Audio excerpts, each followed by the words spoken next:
Hay un pez que nadó junto a los dinosaurios y todavía está vivo. No es una metáfora, no es ficción. Es un animal de carne y hueso que sobrevivió al asteroide que borró el 75% de la vida en la Tierra. Y nadie lo sabía.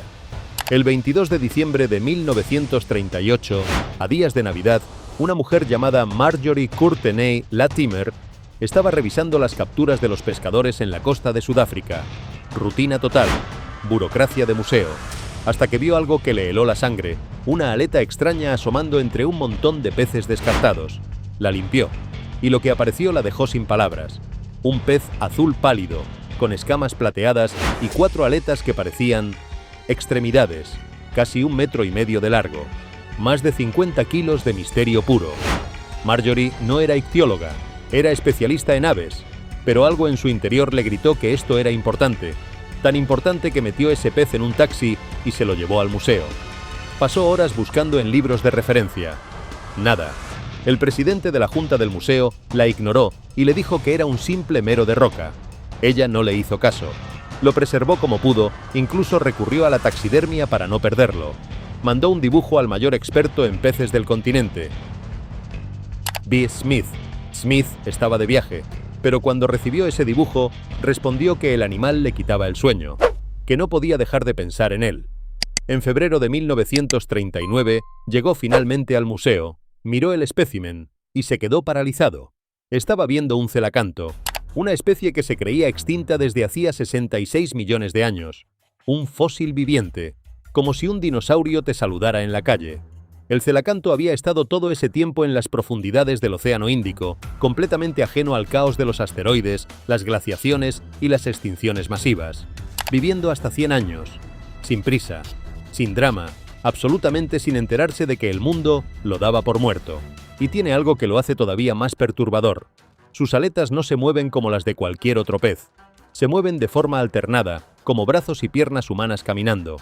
Porque el celacanto está emparentado con los primeros animales que salieron del agua a tierra firme.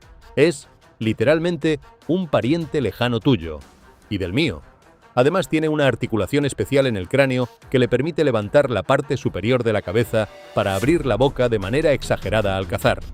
Una ingeniería evolutiva de hace cientos de millones de años que sigue funcionando a la perfección hoy mismo. Gracias a la insistencia de Marjorie, ese descubrimiento se convirtió en uno de los más importantes del siglo XX. El género científico lleva su nombre, Latimeria, y hoy sabemos que existen al menos 2 especies vivas, habitando cuevas submarinas durante el día y saliendo solo de noche a cazar peces y calamares, un perfecto ermitaño del fondo del mar, que lleva aquí desde antes que existieran los Andes, los Himalayas y el Atlántico. Ahora bien, el celacanto no es el único caso así. La naturaleza tiene un talento especial para esconder sus cartas. Y hay más historias como esta, muchas más. En 2018, un naturalista británico llamado Michael Smith estaba buscando flores raras en las montañas de Papúa, Indonesia, cuando fotografió por accidente a un animal extraño entre la vegetación. No supo qué era, le dio vueltas y decidió volver, esta vez con un guía local y equipo de expedición. 10 días bajo lluvia constante, con terreno resbaladizo, bambú cerrado por todos lados y sanguijuelas metiéndose en las botas.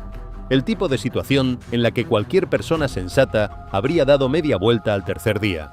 Pero cuando ya estaban listos para rendirse y bajar de la montaña, lo vieron. El canguro arborícola de Wondigoy, oficialmente extinto desde 1928, 90 años desaparecido de todos los registros científicos conocidos. Este marsupial lleva décadas ocultándose en bosques empinados, fríos y permanentemente cubiertos de niebla, en zonas tan inaccesibles que ni los propios cazadores locales lo habían visto nunca. Tiene cara redonda, pelaje rojizo y un aspecto que mezcla lo mejor de un mono y un oso. Y encima salta entre los árboles, no por el suelo. Un canguro atípico hasta en eso. Cuando Smith lo redescubrió, contactó inmediatamente con especialistas en canguros arborícolas. El descubrimiento fue confirmado, y aunque sigue siendo una criatura en gran parte misteriosa para la ciencia, los esfuerzos de conservación ya están en marcha para protegerlo antes de que desaparezca de verdad esta vez. Y en Laos, en 1996, investigadores de la Wildlife Conservation Society paseaban por un mercado de carne en Pha Quech cuando vieron unos roedores que no reconocían. Eran tan distintos de cualquier rata conocida que los científicos pensaron que era una especie completamente nueva y los clasificaron en su propia familia. Los llamaron rata de roca de Laos. Pero en 2006, la paleontóloga Mary Dawson y su equipo revisaron los registros fósiles y se llevaron un susto monumental. Esa rata no era nueva en absoluto. Pertenecía a una familia de roedores que se creía extinta desde hacía 11 millones de años. 11 millones de años. Seguían ahí escondidos en las cuevas de piedra caliza del sureste asiático, tan tranquilos, y los habitantes del lugar los conocían de toda la vida, los cazaban regularmente y los cocinaban. La familia de roedores más antigua del mundo era un ingrediente de cocina local. La ciencia tardó 11 millones de años en enterarse.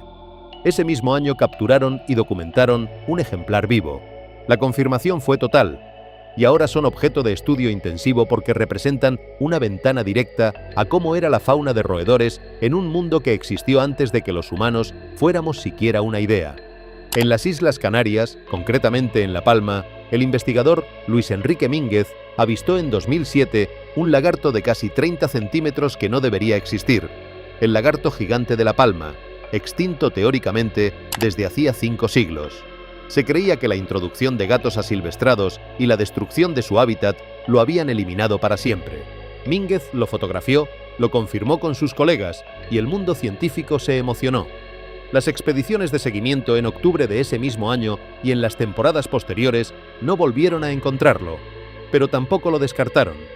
Los científicos creen que sobrevive en las zonas más áridas y elevadas de la isla, lugares donde casi nadie sube, esperando que alguien con suerte y con los ojos bien abiertos vuelva a pasar por el camino correcto.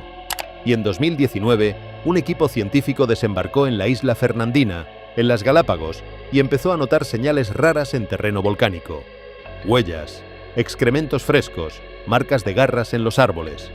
Las siguieron hacia las zonas más altas del volcán, donde el calor y la lava hacen el terreno casi impracticable. Y allí estaba, una tortuga gigante hembra, sola, mirándolos sin inmutarse. La llamaron Fernanda. Era una tortuga gigante de Fernandina, extinta, supuestamente, desde 1906. El último ejemplar conocido era un macho enviado a California hace más de un siglo. Se creía que las erupciones volcánicas y la caza comercial la habían eliminado para siempre de la faz de la Tierra.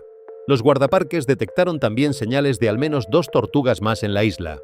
La Galapagos Conservancy ya está financiando nuevas expediciones. Fernanda puede no estar tan sola como parecía. Suscríbete al canal, activa la campana. Esto es solo el principio, porque ahora viene la parte que realmente te va a dejar sin palabras. ¿Y si pudiéramos traer de vuelta a los que sí desaparecieron completamente? No encontrarlos, no redescubrirlos, crearlos de nuevo.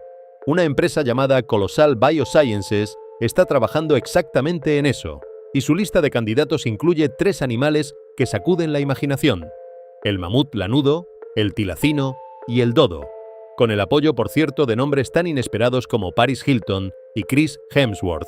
Sí, lo has oído bien. Empecemos por el más épico. El mamut lanudo se extinguió hace unos 10.000 años. Los últimos ejemplares sobrevivieron en una isla remota del Ártico hasta hace apenas 4.000. Llevamos relativamente poco tiempo sin ellos, lo que significa que los restos conservados en el permafrost siberiano son, en algunos casos, extraordinariamente bien preservados. Pelo, piel, incluso contenido estomacal, y su ADN comparte el 99,5% de la secuencia con el elefante asiático.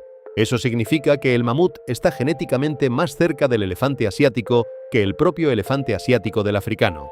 El plan de Colossal es editar el genoma del elefante para insertar los genes clave que definían al mamut: la capa de pelo doble y espesa, los colmillos curvados hacia adentro, la grasa subcutánea extra. LAN. Hemoglobina adaptada para funcionar en temperaturas extremas bajo cero. El resultado sería un híbrido que caminaría, se vería y sonaría como un mamut. Pero la razón más poderosa para traerlos de vuelta no es la espectacularidad, es la urgencia climática. En el Ártico existe algo llamado permafrost, suelo permanentemente congelado que actúa como un inmenso depósito de carbono acumulado durante milenios. El problema es que se está derritiendo a causa del calentamiento global, liberando ese carbono a la atmósfera y acelerando el cambio climático en un círculo vicioso que cada vez es más difícil de detener. Los grandes herbívoros como los mamuts compactaban el suelo con su peso. permitían que el frío penetrara más profundamente en invierno, y mantenían una capa de hierba en verano que actuaba como aislante natural. Sin ellos, el ecosistema de la tundra lleva miles de años degradándose. Traer mamuts de vuelta podría, en teoría, ayudar a restaurar ese equilibrio. No es ciencia ficción, es ecología aplicada con herramientas del siglo XXI.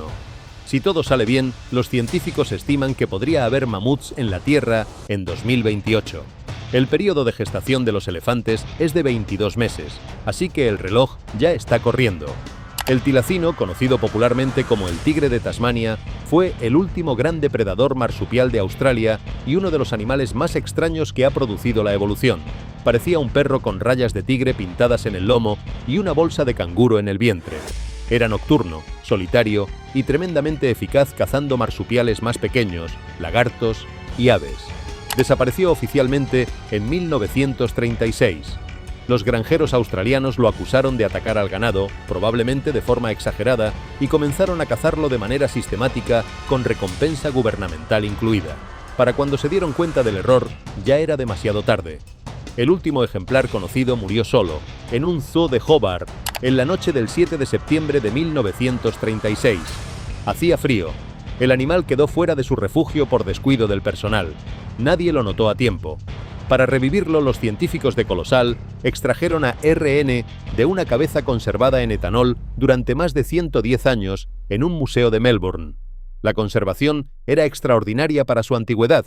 Analizaron el funcionamiento de su cerebro, su sistema olfativo, su visión, sus preferencias alimentarias, e identificaron más de 300 cambios genéticos necesarios para transformar el ADN de su pariente vivo más cercano, el dunar de cola gorda, un pequeño marsupial carnívoro de aspecto inofensivo, en el de un tilacino.